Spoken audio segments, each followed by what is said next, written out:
Hai semuanya, welcome back to Indo Bule Update dan ketemu lagi dengan saya Juni di sini dan saya tinggal di Republik Ceko. Dan seperti yang saya janjikan sebelumnya di video saya sebelumnya ketika saya membahas astronomy clock, kali ini saya akan membahas yang namanya Old Town Square yang dalam bahasa Cekonya itu Staromatske Náměstí atau alun-alun Praha. Dan alun-alun Praha ini adalah alun-alun yang paling bersejarah, didirikan pada abad ke-12 dan telah menjadi saksi banyak peristiwa sejarah. Nah, di Old Town Square ini kita dapat menemukan Balai Kota Tua, Gereja Our Lady Sebelum Tin, Monumen Jan Hus, dan Tiang Maria. Dan saya akan bahas satu persatu, tapi sebelumnya buat kamu yang belum subscribe, di-subscribe dulu, dan buat kamu yang sudah subscribe, terima kasih banyak. Yuk langsung aja, let's check it out!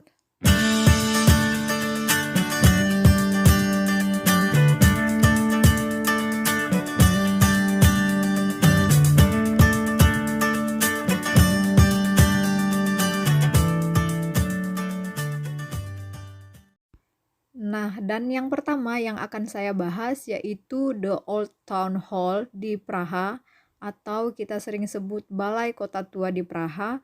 Dan di Balai Kota Tua ini, disinilah terdapat jam astronomi. Jadi buat kamu yang pengen tahu lebih dalam lagi mengenai jam astronomi, aku udah bahas di video aku sebelumnya.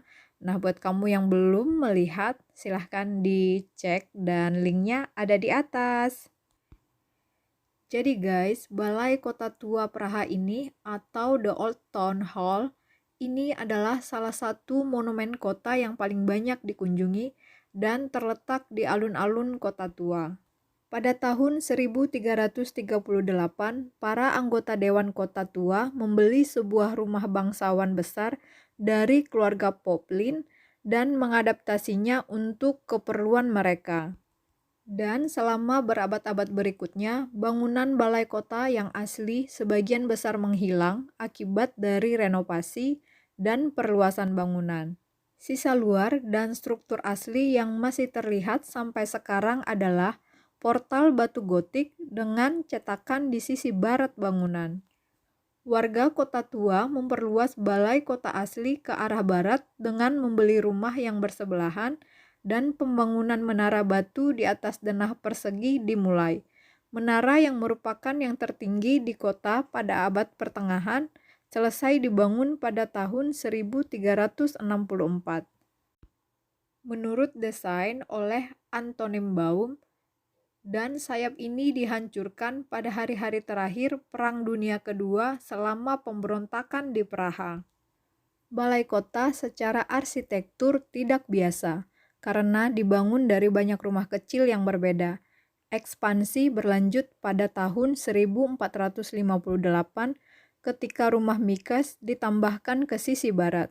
Ruang dewan di sayap timur berkubah dengan kubah jaring, didukung oleh dua pilar pada akhir abad ke-15. Rumah ayam gotik dibeli pada tahun 1835 dan rumah menit dijual ke Dewan Kota untuk perpanjangan balai kota pada tahun 1896.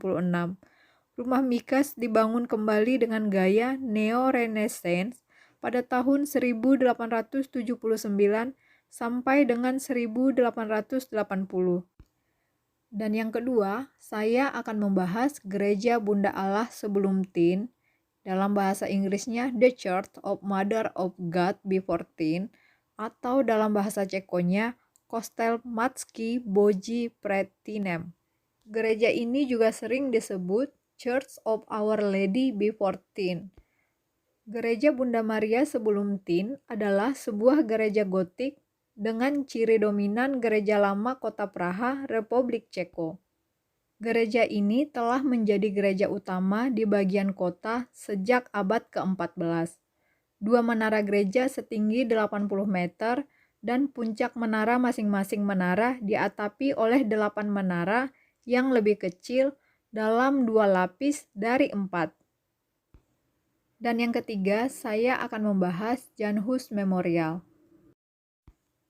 Monumen Jan Hus ini berdiri di salah satu ujung Old Town Square, Praha, dan monumen besar ini menggambarkan pejuang Hasid, pemenang dan Protestan yang dipaksa ke pengasingan 200 tahun setelah Hus dibangun dari pertempuran Gunung Putih yang hilang selama perang 30 tahun. Dan seorang ibu muda yang melambangkan kelahiran kembali nasional. Monumen ini sangat besar dan monumen ini diresmikan pada tahun 1915 untuk memperingati 500 tahun kemartiran Jan Hus. Tugu peringatan ini dirancang oleh Ladislav Allouin dan hanya dibayar oleh sumbangan publik. Lahir pada tahun 1369, Hus menjadi seorang pemikir filsuf dan pembaharu agama yang berpengaruh di Praha. Dia adalah pendahulu utama gerakan Protestan abad ke-16. Dalam karyanya, ia mengkritik kerusakan moral agama Gereja Katolik. Oleh karena itu, patriot Ceko Hus percaya bahwa misa harus diberikan dalam bahasa daerah atau bahasa lokal, bukan dalam bahasa Latin. Dia terinspirasi oleh ajaran John Wycliffe pada abad berikutnya. Hus diikuti oleh banyak reformis lainnya seperti Martin Luther, John Calvin, dan Huldrych Zwingli, dan Hus akhirnya dikutuk oleh Dewan Konstanse dan dibakar di tiang pemancang pada tahun 1415. Dan hal ini menyebabkan Perang Hasid. Dan yang keempat yaitu The Mariamkolum of Prague atau Kolom Maria di Praha adalah monumen keagamaan yang terdiri dari kolom di atasnya dengan patung perawan Maria yang terletak di alun-alun kota tua.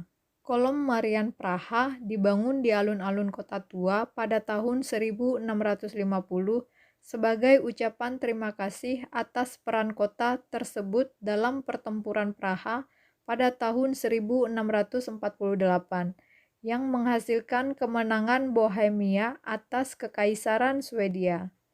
Kolom ini dipahat oleh Johann Gertsbaer dan kolom ini adalah merupakan kolom Maria tertua keempat di Eropa setelah Roma tahun 1614, Munich tahun 1638, dan Wina tahun 1647.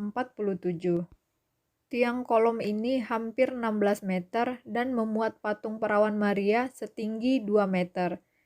Di dasar kolom ada ruang kosong yang berfungsi sebagai kapel. Di dalamnya ada panel gotik dengan gambar Virgin Mary of Square yang berasal dari awal abad ke-15.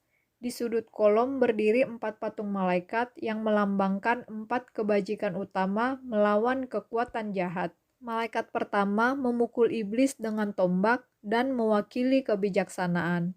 Yang kedua mengalahkan singa dengan pedang 2 tangan, mewakili kebenaran. Yang ketiga melawan naga dan mewakili keberanian.